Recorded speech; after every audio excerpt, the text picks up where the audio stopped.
todos. En este vídeo vamos a estudiar las operaciones básicas que se pueden realizar con vectores en el plano. La primera operación básica que podemos realizar con ellas es medir cómo de largos son. Y eso es lo que llamamos módulo. El módulo de un vector v se puede escribir simplemente con la letra, sin el símbolo de vector arriba, es decir, sin la flecha o la línea, o se puede escribir así. Como veis, el símbolo que se utiliza para el módulo, las dos líneas verticales, es el mismo que se usa para el valor absoluto.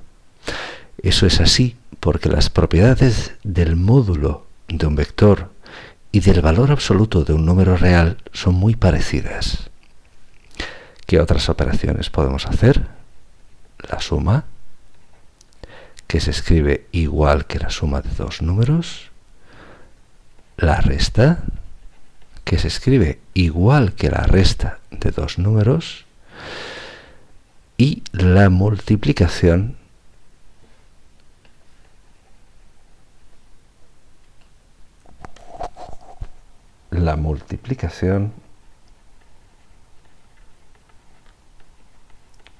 por un escalar, o lo que es lo mismo, el producto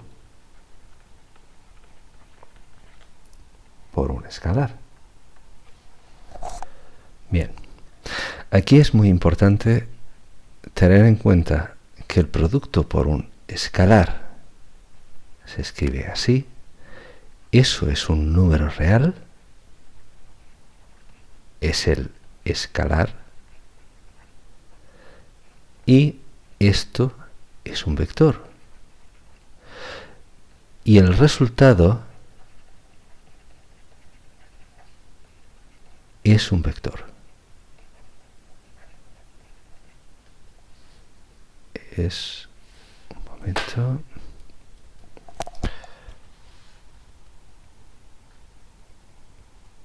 Es un vector. Esto es importante porque hay otra operación que se llama producto escalar, en la que no tenemos un escalar y un vector y el resultado es un vector, sino que tenemos dos vectores y el resultado es un escalar. Son operaciones distintas. Vamos a ver varios ejemplos. Por ejemplo, vamos a calcular el módulo de un vector. Por ejemplo, de este vector. El módulo de ese vector se puede calcular realmente por Pitágoras. Es decir, tenemos que hacer esto. El resultado es 9 más 16, esto es la raíz de 25, esto es 5. Por lo tanto, el módulo de este vector, la longitud de la flecha, es de 5 unidades. El significado exacto de ese 5 depende de cuál sea el significado exacto de ese vector. Si hablamos de vectores abstractos que no tienen unidades, por mi parte no es necesario que pongáis unidades. Es decir, poner un 5 ya me parece correcto. Vamos a ver otro ejemplo, el vector A, que sea, por ejemplo, menos 2, 7. El módulo se puede escribir así o así. Es la raíz cuadrada del primero al cuadrado más el segundo al cuadrado. Pero atención a esto, porque el cuadrado afecta al signo también. Es decir, esto es la raíz cuadrada de 4 más 49, y esto es 53, que no es un cuadrado perfecto. Lo podemos dejar así, no es necesario, si el problema no lo pide. O sea, si el problema pide una expresión decimal, calculamos una expresión decimal, pero si el problema no lo pide, preferimos la expresión exacta, usando una raíz cuadrada. Ahora vamos a ver la suma de dos vectores. Imaginad que tenemos el vector A, que está expresado así, y el vector B, que es este de aquí. ¿Cómo se calcula la suma? Es decir, ¿cómo calculamos esto? Pues muy sencillo. Simplemente escribimos las coordenadas y ahora sumamos la primera coordenada con la segunda, perdón, con la primera del segundo vector y la segunda del primero más la segunda del segundo. El resultado es 1, 10. ¿Y restarlos? Pues funciona de un modo parecido. Cuando restamos dos vectores, lo único que tenemos que hacer es restar sus componentes. Tendríamos esto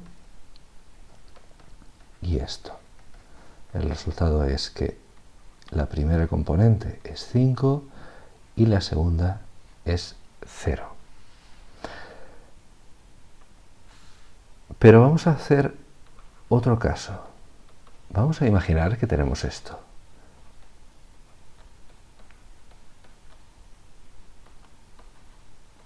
Fijaos que ahora uno de los vectores está escrito utilizando los vectores unitarios I y J. Y el otro está escrito como un par. Realmente sabemos que A, si se escribe como 3J menos 4I, es lo mismo que escribirlo como menos 4I más 3J.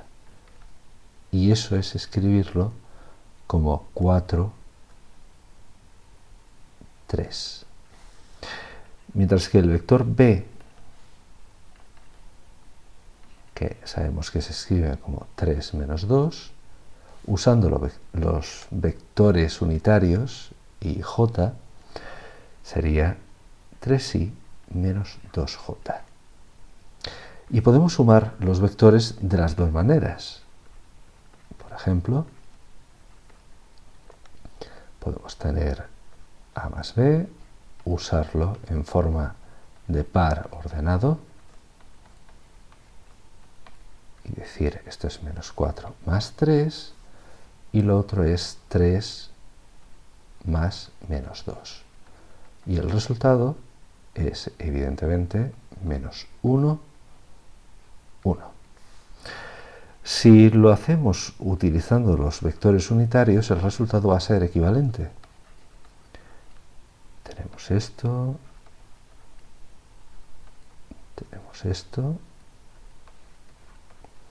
y ahora fijaos, la parte que tiene i nos daría menos 1i. El 1 sabéis que no sería necesario escribirlo. Y luego tenemos esta parte